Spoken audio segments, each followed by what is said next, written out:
Hello, this is Ray Main here again with today's Bible reading. Today we're reading in the book of 1 Kings, chapter 6. And it came to pass in the 480th year after the children of Israel were come out of the land of Egypt, in the 4th year of Solomon's reign over Israel, in the month Ziph, which is the 2nd month, that he began to build the house of the Lord. And the house which King Solomon built for the Lord, the length thereof was 60 cubits, and the breadth thereof 20 cubits, and the height thereof 30 cubits. And the porch before the temple of the house, 20 cubits was the length thereof, according to the breadth of the house, and 10 cubits was the breadth thereof before the house. And for the house he made windows of narrow lights. And against the wall of the house he built chambers round about, against the walls of the house round about, both of the temple and of the oracle, and he made chambers round about. The nethermost chamber was 5 cubits broad, and the middle was 6 cubits broad, and the third was 7 cubits broad. For without in the wall of the house he made narrow dress round about, that the beams should not be fastened in the walls of the house. And the house, when it was in building, was built of stone made ready before it was brought thither, so that there was neither hammer nor axe nor any tool of iron heard in the house while it was in building. The door for the middle chamber was in the right side of the house, and they went up with winding stairs into the middle chamber, and out of the middle into the third. So he built the house, and finished it, and covered the house with beams and boards of cedar. And then he built chambers against all the house, 5 cubits high, and they rested on the house with timber of cedar. And the word of the Lord came to Solomon, saying, Concerning this house which thou art in building, if thou wilt walk in my statutes, and execute my judgments, and keep all my commandments, to walk in them, then will I perform my word with thee, which I spake unto David thy father, and I will dwell among the children of Israel, and will not forsake my people Israel. So Solomon built the house, and finished it. And he built the walls of the house within with boards of cedar, both the floor of the house and the walls of the ceiling.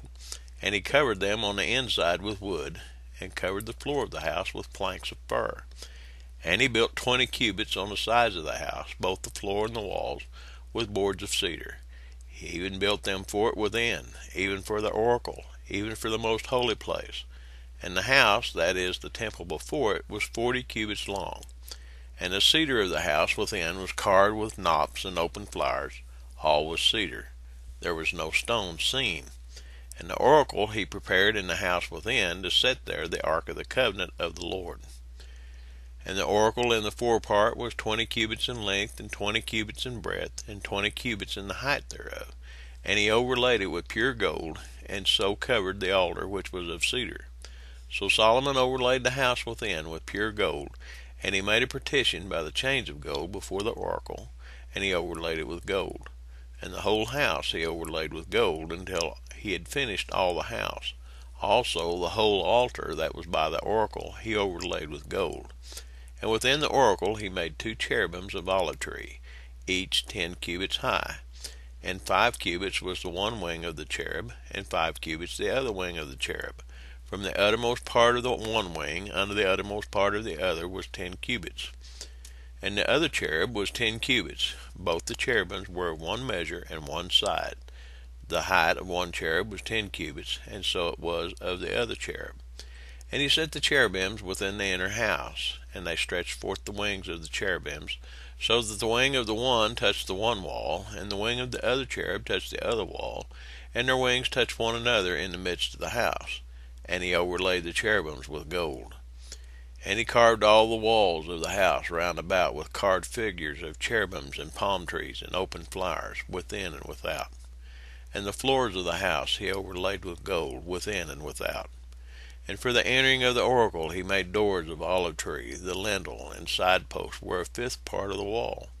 The 2 doors also were of olive tree, and he carved upon them carvings of cherubims and palm trees and open flowers, and overlaid them with gold, and spread gold upon the cherubims and upon the palm trees. So also made he for the door of the temple posts of olive tree, a 4th part of the wall. And the two doors were of fir tree. The two leaves of the one door were folding, and the two leaves of the other door were folding.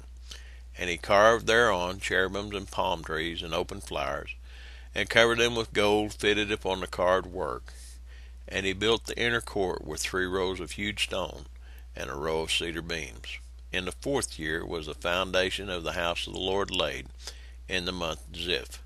And in the 11th year, in the month Bul, which is in the 8th month, was the house finished throughout all parts thereof, and according to all the fashion of it, so was he 7 years in building it. Well, it sounds like a beautiful building, doesn't it? I was thinking, and while I was reading that, built out of all that cedar and of all that fir, what a great fire it would make. And as a matter of fact, in later books and chapters, we'll find out that that's exactly what happened to it. Children of Israel turned their back on God again, and the enemy comes in and sets fire to the house. Would have liked to have seen it, would have liked to have seen pictures of it. I've seen a lot of so-called recreations, but that's the recreations. They weren't actually pictures of this temple. They were what somebody's idea that it was. So that has been lost to time. We have here just a mere indication of it, of a man that is striving to build a house of God. The future for this particular house is for later chapters. That's not now. What kind of a house are you building today? Are you making it precious? Are you doing everything you can by the hand of man without letting the Lord order your new house? We need to consider. God bless you. Have a blessed day.